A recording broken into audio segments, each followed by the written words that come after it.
Hello everyone, welcome back to the new video. आज के video में हम लोग बात करने वाले हैं कंप्यूटर नेटवर्क्स के कुछ इंपॉर्टेंट प्रीवियस ईयर क्वेश्चंस के बारे में, जो कि आपके बीपीएससी टीआरई 4 एंड यूपीएलटी एग्जाम के लिए काफ़ी इंपॉर्टेंट रहने वाले हैं। तो चलिए सबसे पहला क्वेश्चन देखते हैं। विच of the following is an example of IEEE 802.3? Option है हमारे पास लैन, मैन, वैन एंड पैन। तो सबसे पहले हम लोग पेन की बात करते हैं। पेन का जो होता है स्टैंडर्ड होता है IEEE 802.15 एंड पेन में हम लोग ब्लूटूथ या फिर जिगबी का यूज करते हैं। एंड दूसरा हो गया हमारा वैन। वैन मतलब वाइड एरिया नेटवर्क। इसका जो स्टैंडर्ड होता है वो होता है हमारा 802.11 एंड इसमें हम लोग वायरलेस वैन का यूज करते हैं। इसमें मोस्टली जो है ब्रिजिंग टेक्निक का यूज किया जाता है। एंड थर्ड सेकंड लास्ट हम लोग बात करेंगे मेन के बारे में। मेन जो होता है बेसिकली ये वर्क करता है 802.16 पर। लाइक एग्जांपल हम लोग देखें तो वाईमैक्स जो होता है वह इस पर काम करता है। एंड ऑप्शन नंबर ए जो है हमारा लैन। लैन बेसिकली यह जो है इथरनेट स्टैंडर्ड वायरलेस के अंदर आता है एंड यह वर्क करता है 802.3 पर। एंड यह जो है एग्जांपल है लैन का। तो ऑप्शन नंबर हमारा ए जो है इसका सही हो जाएगा। नेक्स्ट क्वेश्चन हम लोग देखेंगे। The packet sent by a node to the source to inform it to a cognition is called explicit, back pressure, choke या फिर रिट्रांसमिशन। तो किसी नोड द्वारा सोर्स को कॉग्निशन की जानकारी देने के लिए भेजा गया पैकेट क्या कहलाता है? तो बेसिकली इसे हम लोग चोक कहते हैं। एंड चोक जो है एक special type of control packet भी कहलाता है। नेक्स्ट क्वेश्चन हम लोग देखेंगे। Which of the following is a note the characteristics of packet switching? Option है हमारे पास data is broken into packet. Each packet may take a different route. Requires a dedicated path. Support dynamic routing. तो basically हमारे पास switching जो होता है वह दो type का होता है। एक होता है सेल स्विचिंग एंड दूसरा होता है हमारा पैकेट स्विचिंग। पैकेट स्विचिंग में जो है डेटा को सेम साइज के ब्लॉक में हम लोग ट्रांसमिट कर सकते हैं एंड हर पैकेट जो है डिफरेंट राउट ले सकता है।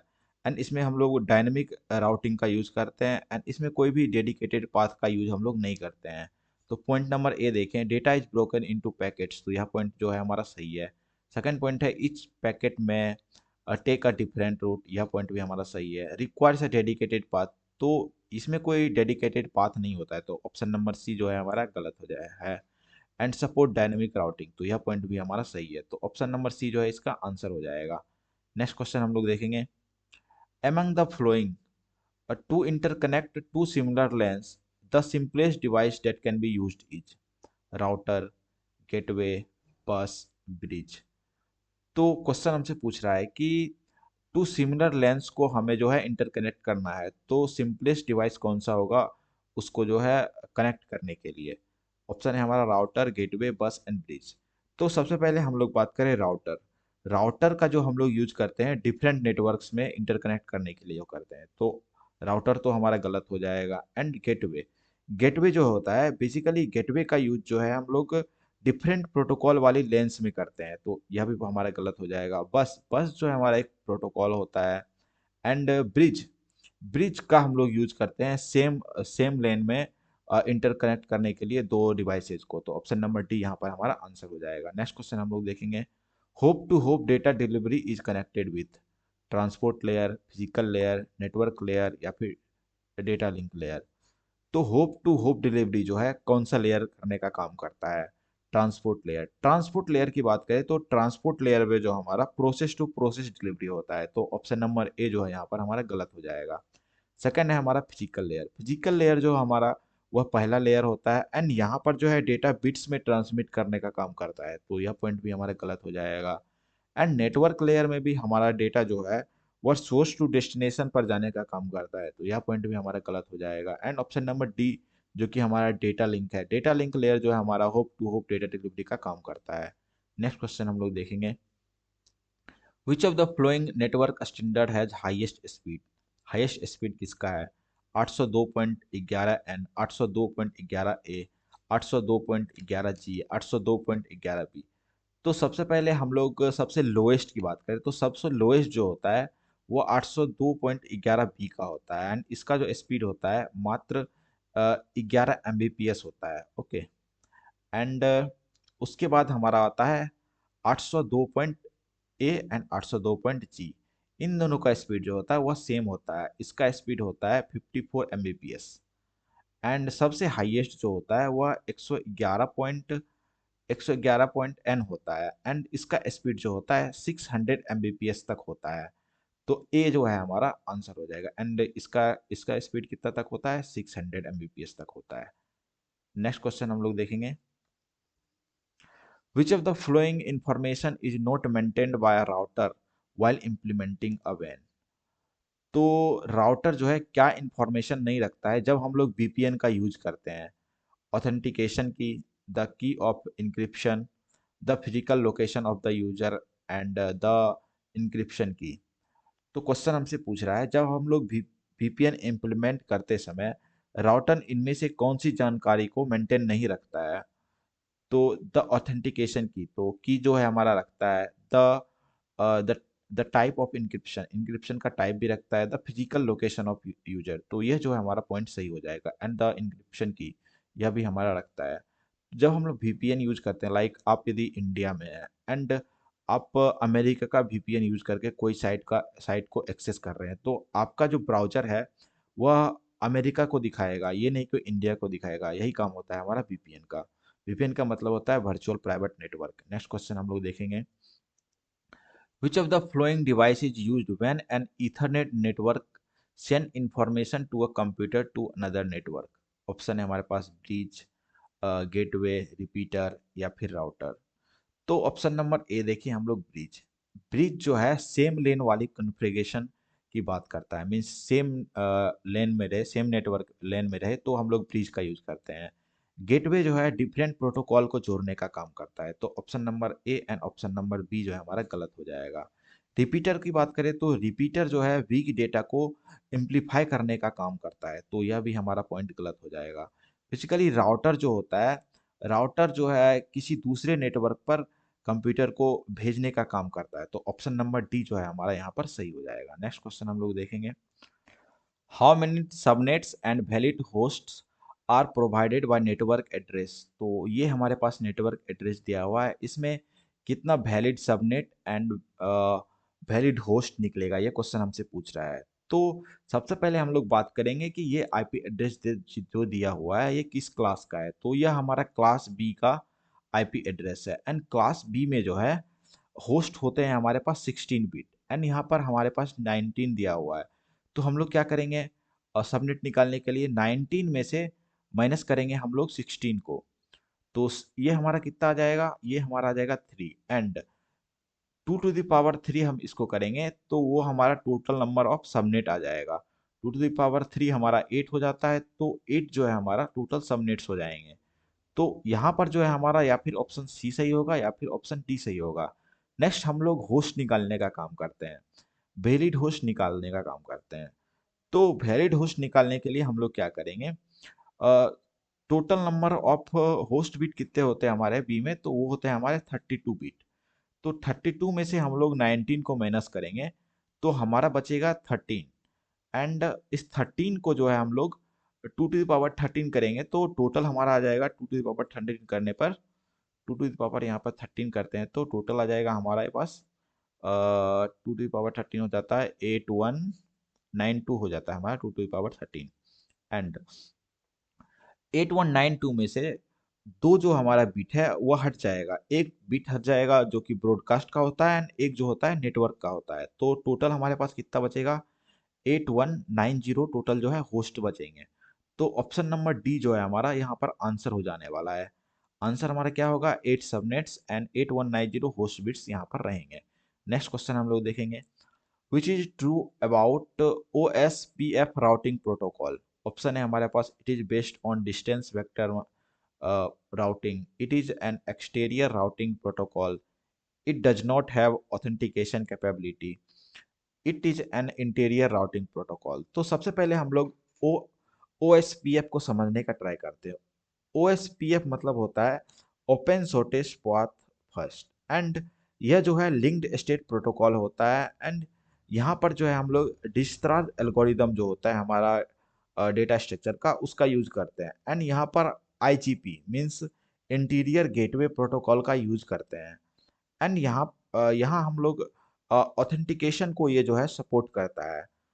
तो आप लोग ओ एस पी एस को समझ गए होंगे। तो ऑप्शन हम लोग चलिए देखते हैं। It is based on distance vector routing. Distance vector routing जो होता है वह काम होता है, वो होता है are I P based. And it is and exterior routing protocol. Exterior routing protocol जो है यह काम होता है इंटीरियर, यह एक्सटीरियर नहीं होता, यह इंटीरियर होता है। And it does not have authentication capability. तो अभी हमने बात किया कि यह स्पेशली सपोर्ट करता है ऑथेंटिकेशन को। And it is interior routing protocol. तो यह पॉइंट जो है हमारा सही है। यह जो है इंटीरियर होता है, एक्सटीरियर नहीं होता। यह पॉइंट जो है हमारा गलत है। नेक्स्ट हम लोग देखेंगे HTTP use dashboard number 80, 51, 443 and 25। HTTPS जो है हमारा पोर्ट नंबर यूज करता है 443 को। तो ऑप्शन नंबर सी जो है यहाँ पर आंसर हमारा सही हो जाएगा। 80 यूज करता है हमारा HTTP को। सिर्फ HTTP रहेगा तो वो यूज करता है हमारा 80 पोर्ट। एंड HTTPS रहता है तो वो हमारा यूज करता है 443। एंड 51 की बात करें तो 51 हमारा यूज करता है FTP। एंड 25 यूज करता है हमारा SMTP। तो ऑप्शन नंबर सी इसका आंसर सही हो जाएगा। नेक्स्ट क्वेश्चन हम लोग देखेंगे।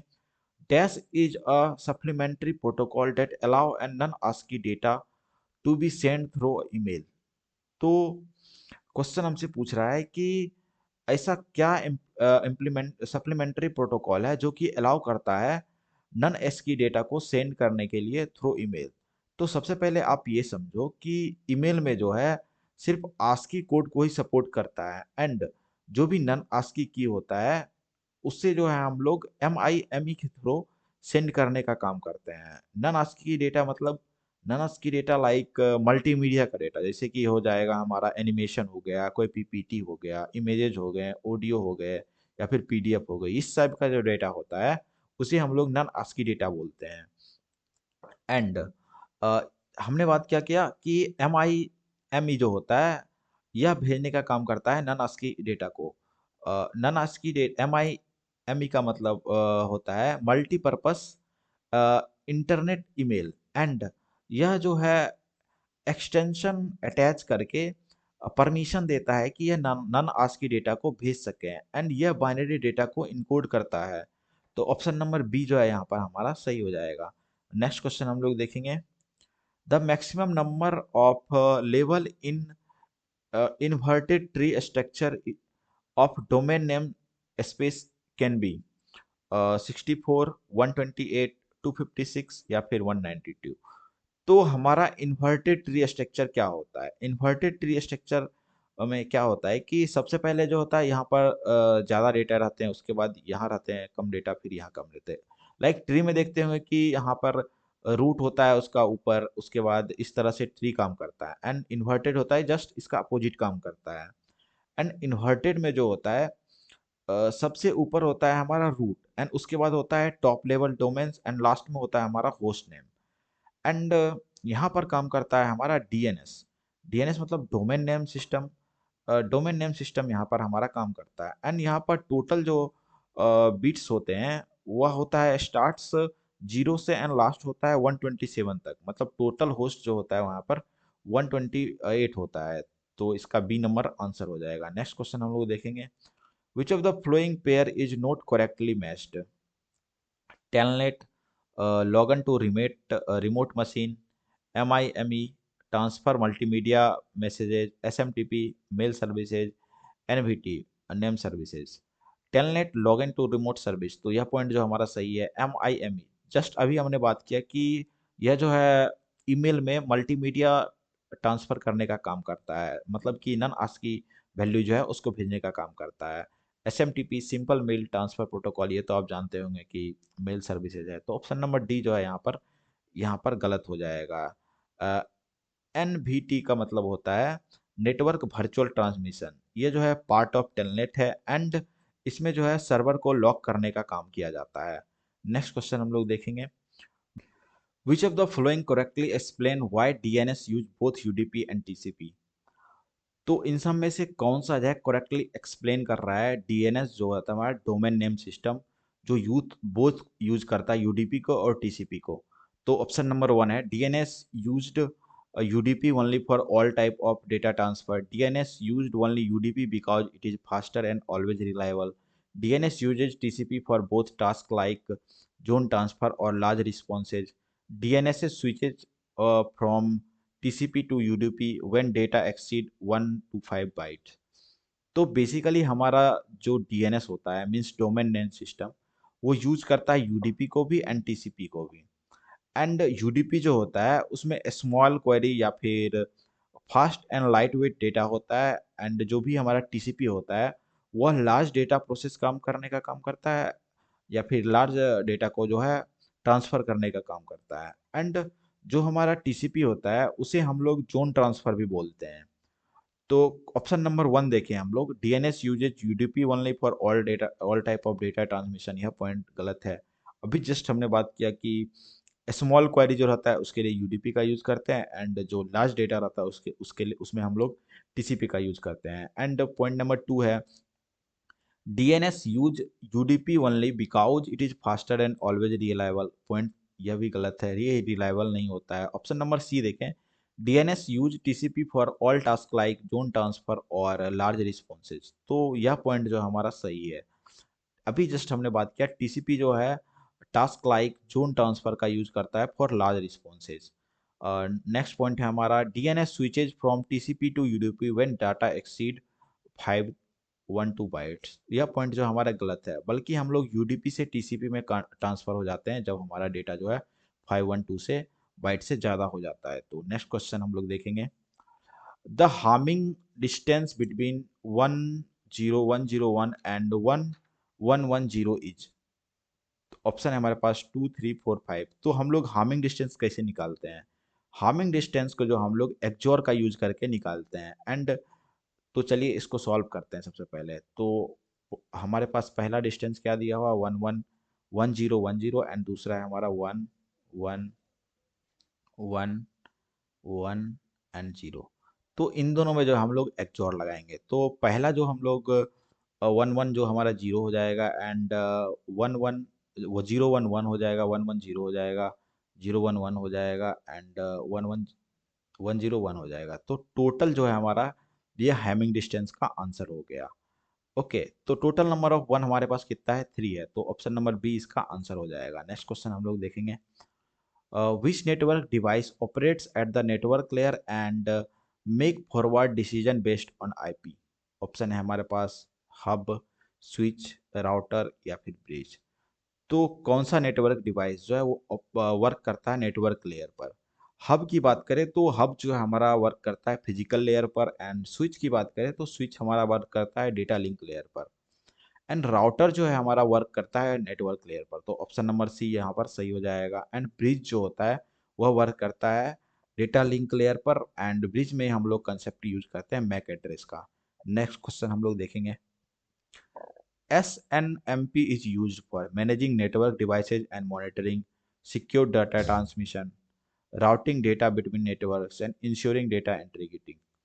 तो SNMP होता क्या है? SNMP का मतलब हुआ simple network management protocol. And network में जो भी लगता है उसके नेटवर्क में जो भी लगता है उसे मॉनिटर एंड मैनेज करने का काम जो है हमारा SNMP करता है। लाइक नेटवर्किंग में हम लोग का क्या लगता है like router, switch, repeater, bridge, ये सब जितने भी डिवाइसेज लगते हैं इसको मैनेज करने का काम करता है, मैनेज एंड मॉनिटर करने का काम करता है हमारा SNMP। तो ऑप्शन नंबर ए हमारा जो है यहाँ पर सही हो जाएगा managing network devices and monitoring. Next question हम लोग देखेंगे the maximum length in byte of IPv4 datagram is. Option है 32, 256, 1024, 65535। तो हमारे IPv4 में डेटाग्राम कितने बाइट्स का होता है? तो सबसे पहले हम लोग बात करेंगे IPv4 का साइज का। तो IPv4 का साइज जो होता है वह 32 बाइट्स का होता है, बिट्स का होता है। एंड जो IPv4 में डेटाग्राम होता है वो हमारा 16 बिट्स का होता है, 16 बिट का हेडर होता है। तो हम लोग 2 टू द पावर 16 करेंगे एंड उसमें -1 करेंगे तो टोटल हमारा आ जाएगा डेटाग्राम। तो इसका आंसर हमारा हो जाएगा 65535। ऑप्शन नंबर डी इसका आंसर हो जाएगा। नेक्स्ट क्वेश्चन है हमारा, communication over mobile phone is an example of which type of communication mode? Simplex, duplex, full duplex या फिर डबल डुप्लेक्स? तो बेसिकली हमारा कम्युनिकेशन मोड जो होता है वह 3 टाइप का होता है। एक होता है सिंप्लेक्स, दूसरा होता है हाफ डुप्लेक्स एंड तीसरा होता है फुल डुप्लेक्स। सिंप्लेक्स जो होता है उसमें सिर्फ वन साइडेड होता है कम्युनिकेशन, लाइक आपका हो गया टीवी या फिर रेडियो। एंड हाफ डुप्लेक्स जो हो जाता है उसमें जो है एक बार में सिर्फ एक साइड का ही आदमी बोल सकता है, लाइक वॉकी टॉकी, सिर्फ एक बार में एक साइड का आदमी बोलता है। फुल डुप्लेक्स में क्या होता है कि दोनों साइड का आदमी कम्युनिकेट कर सकता है, लाइक मोबाइल हो गया, इंटरनेट हो गया। एंड डबल डुप्लेक्स ऐसा कुछ भी नहीं होता। तो ऑप्शन नंबर यहाँ पर हमारा सी जो है इसका आंसर हो जाएगा। तो आज के वीडियो के लिए इतना ही। आज हमने कुछ इंपॉर्टेंट नेटवर्किंग के क्वेश्चन किए। नेक्स्ट वीडियो में मिलते हैं पार्ट 2 के साथ, उसमें भी हम लोग कुछ 20 इंपॉर्टेंट नेटवर्किंग के क्वेश्चन करने वाले हैं। तब तक के लिए बाय बाय।